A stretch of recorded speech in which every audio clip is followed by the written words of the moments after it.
Ladies and gentlemen, I am Paul, U.S. Army combat veteran. It is October 8th, 2022. This is your daily Ukraine update, and we are going to be breaking down the destruction of the Kursk Bridge, who might have done it, how, and what does it mean for Russian forces. Let's get into it.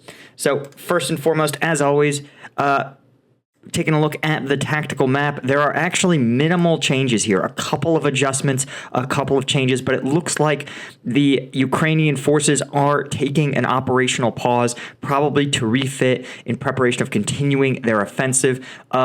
Obviously, with winter coming in, winter naturally slows the pace of offensives. But some commenters have said there's actually a rainy season in Ukraine that might precede this, that happens kind of in the fall, and that environment may create a lot of mud. And that also is something that impedes military operations quite a bit.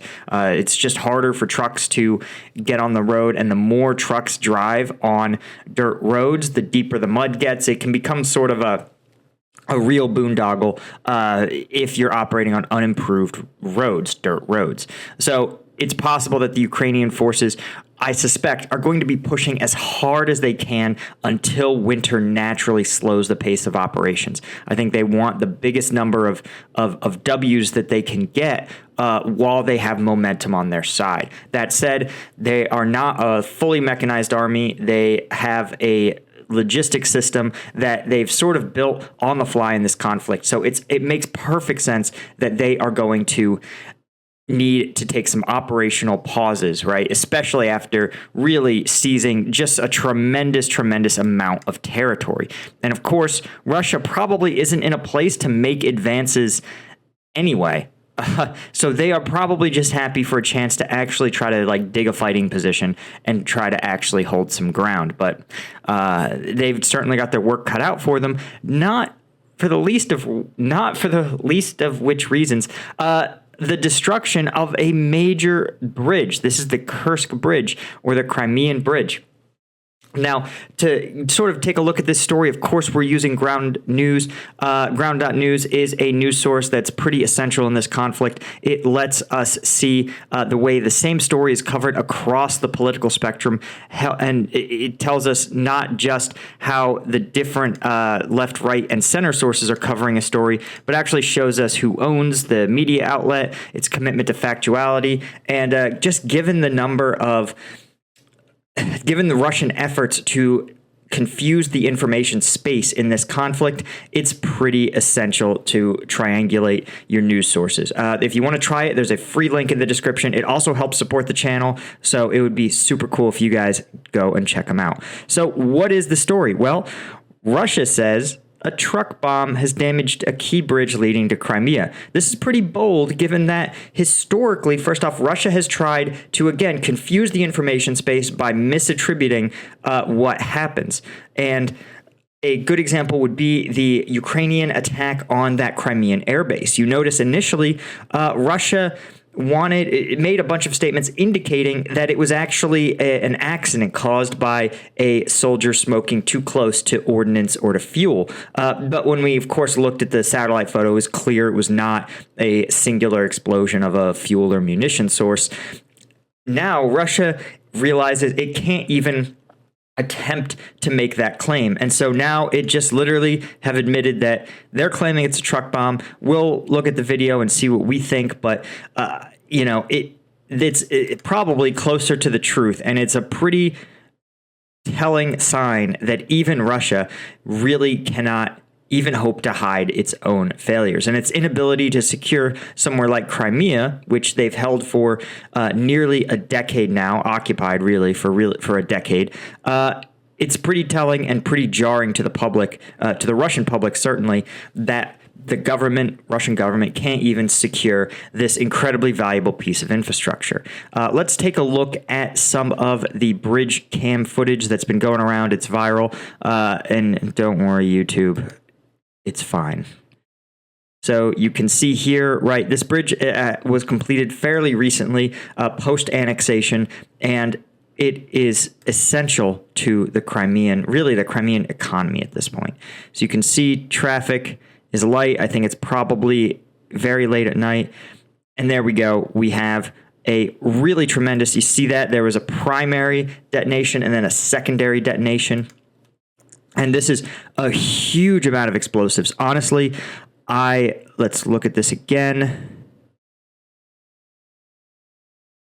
Yep, so it looks like it targets so it looks like there's an initial explosion that targets the overland route.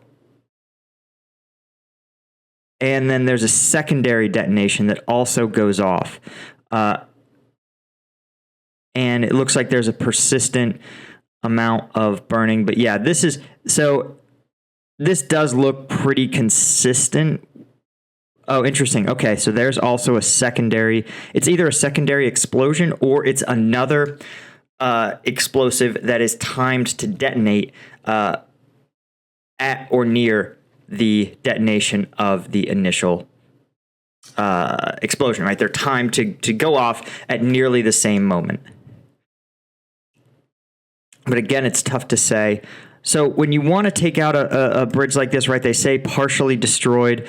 What you would really want to try to do is get under get on the supports, the struts, right? If you can take out those struts, and obviously they're very heavy, they're concrete reinforced, that's going to be the easier way to take out a bridge. Something like this, you could see there's obviously a lot of damage that's been done, but it's not fully collapsed. Shout out, this is classic Ukrainian stuff, filming. It's smart, right? If your goal is to get a file out of Russia, downloading that file is going to leave a trace, but recording it on your phone won't. So let's take a look at this one more time. We're going to try to figure something out here as to what is happening. So it seems possible. Let's see if we can watch it. Yeah, so I wonder if it's actually... I can't do the frame-by-frame backups that I can usually do on YouTube. So I wonder if it's supposed to be this truck and car, or if there's something underneath it. One of the reasons, so in Iraq and Afghanistan, we called them VBIEDs, Vehicle-Borne Improvised Explosive Devices. These were just vehicles that the insurgency found were highly capable of transporting a lot of explosives, right? The fact is, think about it. Let's say you're a Ukrainian special forces team. How hard is it going to be to get 10 pounds of explosive? Easy. You put them in your backpack and you go. But 10 pounds of explosives won't take out a bridge. This is, I would guess, I'm not a combat engineer, but I would guess and say this is several hundred to 1,000 pounds of explosives at least. Probably a lot more, honestly. But when to move that many explosives, there's not a lot of good vehicles for it, right? Even things like artillery shells, the largest weapons in the U.S. arsenal are, 500-pound, 1,000-pound bombs. And those are definitely large enough to take out a bridge. But even in the U.S., we'd probably throw a few 1,000-pounders at an essential large bridge like this. So how do you get that many explosives when you don't have control of the airspace? You don't have the missile systems to engage these sort of targets. The answer is you can rely on a VBIED. And that is going to be just loading explosives into the truck, setting up either a timed or a remote detonator, and then detonating it. Now, the catch is that in Iraq and Afghanistan, unfortunately, they weren't able to automate the driving process, if you understand what I'm getting at here. But I really suspect that Ukrainian forces probably were able to either automate the driving process, or even more simply, if security is really bad on that bridge, they may have just been able to put the car in park and pull it off to the side and, flip the engine up or put the four-ways on so it just looked like a truck had broken down on the bridge.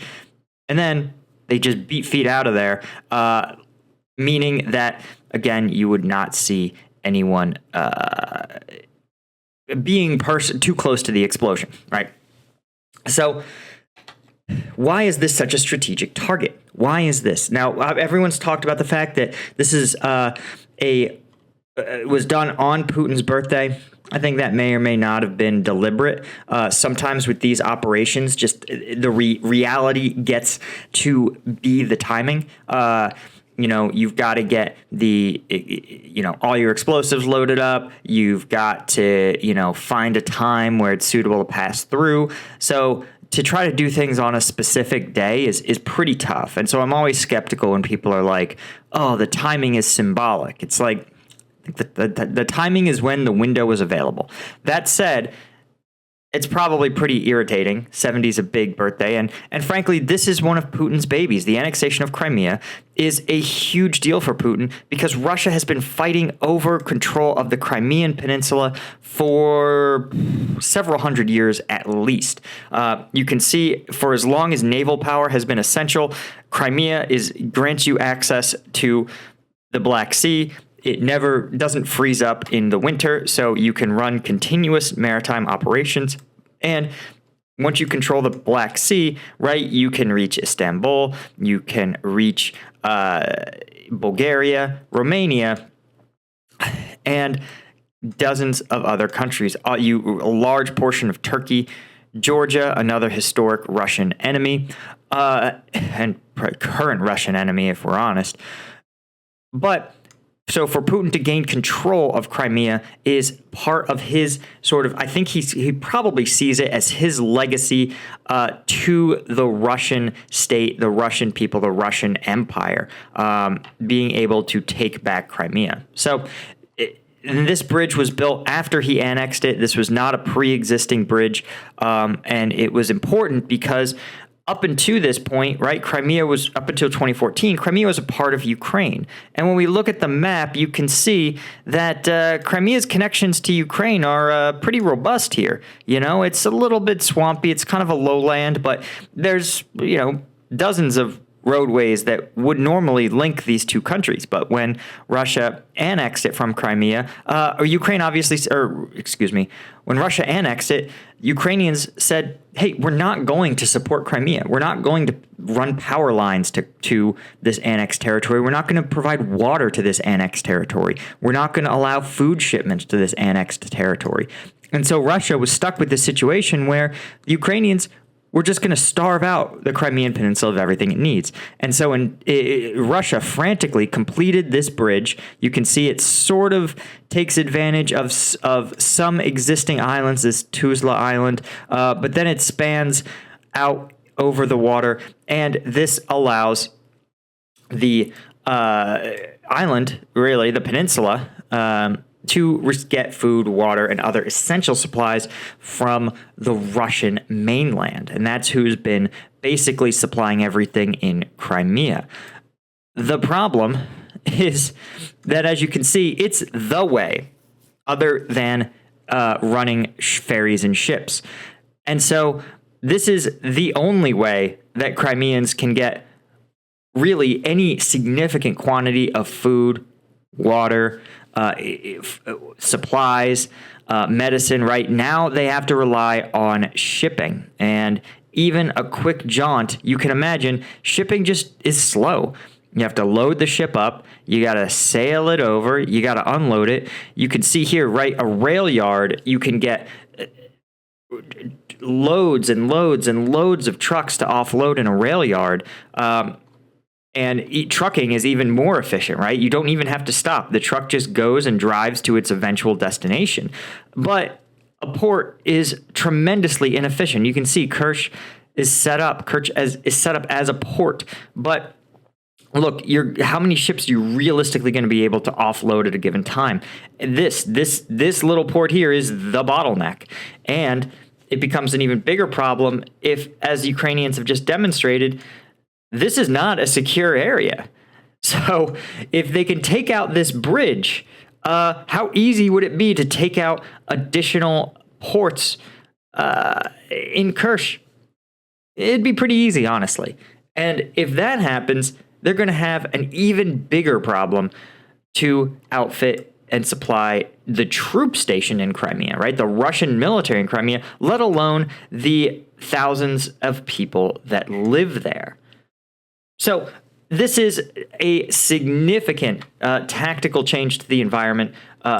It's honestly a little hard to understate how significant this strike was. And the fact that Ukrainians have done this is a testament to the fact that they actually believe that they are sort of proximate to liberating Crimea. Because as you recall, right, the Ukrainian forces took out the bridges along the Dnipro River in preparation for their offensive in Kherson several months before the offensive launched, right? Now, you could see the offensive has really started to make progress. They've really started to push towards liberating Kherson, but the groundwork was laid months ago. And so this may be a part of a larger effort to lay the groundwork for the eventual liberation of Crimea. As discussed, this is probably, if you're going to fight in winter, the south of Ukraine, the Crimean Peninsula, these are probably the most favorable places to conduct military operations. The north part of the country near Kharkiv, these are going to get very, very, very cold. Military operations are going to get tougher for both sides. So it's possible that Ukraine is planning on doubling down and pushing towards the eventual liberation of Crimea. Or maybe they're destroying this bridge and will hope to be ready to push into Crimea come wintertime. There's a lot of questions, but no matter what, this is a huge strategic blow to Russia. Anyway, guys, that is all I had. Of course, as always, if you want to help support the channel, you can become a member of the Patreon. Again, I'm on the road, so I don't have the Patreon screen up. I usually shout out all my lieutenant tier patrons, but that's where I post the combat videos that are just a little too spicy for me to get on YouTube. And YouTube has definitely been cracking down on any combat-related, any war-related videos. So that's all I had. And of course, check out ground.news. Link is in the description, and I'll see you guys in the next one.